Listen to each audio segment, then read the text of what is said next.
Brahmapur traffic समस्या को लेकिन बस मालिक संघर सदस्य मान डाक गोटे गुरुत्वपूर्ण बैठक आज एसपी संघर ऑफिस में करूँ जो निष्पत्ति नि जो टेम्पररी बस स्टैंड फर्स्ट केटारे निर्माण होची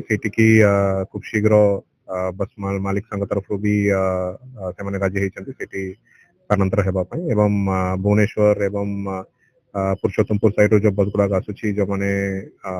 कोटपेटा छक होकर जाऊे फर्स्ट गेट को से हल्दियापदार बस स्टैंड को स्थानांतर करने एवं हल्दियापदार से टेम्पररी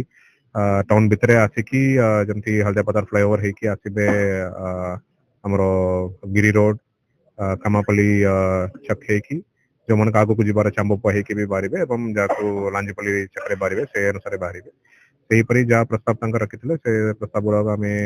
ग्रहण करूँ से भी कोऑपरेशन एक्सटेंड करेंगे बोली आश्वासन देइछंती सही दिगरे आगामी दिन में आम टाइम टा स्थिर करूँ मो संक्रांति गोटे डेट फिक्स कर जितेबाला टेम्पररी बस स्टैंड को उद्घाटन करिकी सिटी बसेस शिफ्टिंग आरंभ हो हल्दियापदार को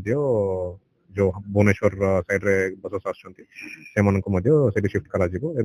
जदि कौन समस्या समाधान दरकार हमें और 7 दिन को 10 दिन को बसिकी जहाँ भी इश्यूज आसुँचे टाइम टू टाइम आम रिजॉल्व करबा बोलिकी निष्पत्ति।